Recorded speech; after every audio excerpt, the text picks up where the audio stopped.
Assalamualaikum warahmatullahi wabarakatuh.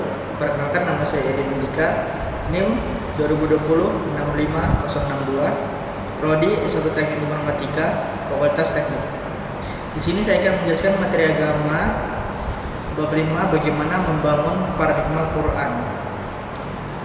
Secara etimologis, kata paradigma dari bahasa Yunani yaitu para dan digma. Para berarti disampingkan, di sebelah, dan keadaan lingkungan. Sedangkan digma berarti sudut pandang, teladan, dan ideal. Dapat disimpulkan bahwa paradigma adalah cara pandang, cara berpikir, dan demikian paradigma Qurani adalah cara pandang dan cara berpikir tentang suatu realitas atau suatu permasalahan berdasarkan nilai-nilai Al-Quran. Paradigma Quran sebagai model untuk menghadapi kehidupan modern. Bagi umat Islam, kemodernan tetap harus dikembangkan di atas paradigma Al-Quran. Kita menuju bersama Al-Quran, tidak ada kemajuan tanpa Al-Quran. Al-Quran bukan hanya sebagai sumber inspirasi, melainkan sebagai landasan dan perumahan paradigma dalam mengarahkan kemodernan agar dapat mensejahterakan umat manusia baik dalam dunia dan di akhirat. Imam Junaidi al-Baghdadi menyatakan, meskipun orang tahu bagaimana segala sesuatu, tetapi jika tidak dapat mengenal Allah sebagai Tuhannya, maka identik dengan tidak tahu sama sekali. Landasan iptek adalah ma'rifatullah dan Al-Quran adalah paradigma untuk pengembangan iptek.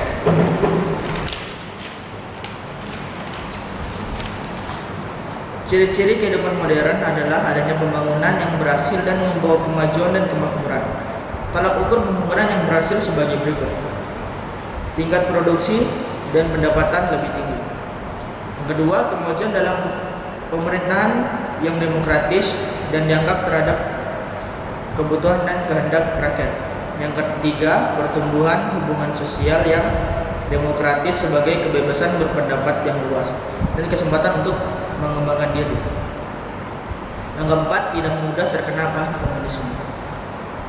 Dalam paradigma pendidikan Islam disebut sebagai istilah pendidikan Islam mencakup beragam pengertian seperti al-tarbiyah, al-diniyah atau pendidikan keagamaan, ta'alim al-din, pengajaran agama, tartibiyah al-muslimin, pendidikan orang-orang Islam, al-tartibiyah indah al-muslimin, pendidikan kalangan orang-orang muslim, dan al-tartibiyah al-islamiyah, pendidikan Islam. Paradigma Al-Quran sebagai pendidikan Islam. Dalam konteks pengembangan pendidikan Islam dengan semangat mengembangkan ilmu umum dan agama, sebagaimana sekarang telah menjadi tren di kalangan sekolah maupun perguruan tinggi Islam. Al-Quran sebagai sumber pemikiran Islam sangat banyak memberikan pencerahan yang perlu dikembangkan secara filosofi maupun ilmiah. Al-Quran merupakan salah satu sumber pendidikan Islam di samping as-sunnah, kata-kata sahabat, mazhab sahabi, kemaslahatan umat, tradisi atau adat kebiasaan masyarakat atau uruf, dan hasil pemikiran para ahli ijtihad. Al-Quran dijadikan sebagai sumber pendidikan Islam yang pertama dan utama karena Al-Quran memiliki nilai absolut atau benar yang diturunkan oleh Allah Subhanahu wa taala. Fakta sejarah dari kemajuan, kedamaian, keamanan, dan kesejahteraan yang telah dicapai pada masa keemasan agama Islam adalah salah satu wujud dari aktualisasi Al-Quran sebagai paradigma kehidupan. Paradigma Qurani telah berkontribusi dalam mewujudkan kemodernan pada zaman keemasan agama Islam yang ditandai dengan kemajuan pesat perkembangan iptek dunia, yang memberikan pengaruh terhadap kemajuan di bidang lainnya seperti di bidang ideologi, politik, ekonomi, budaya, militer, pendidikan, perdamaian, keamanan, dan kesejahteraan umat manusia.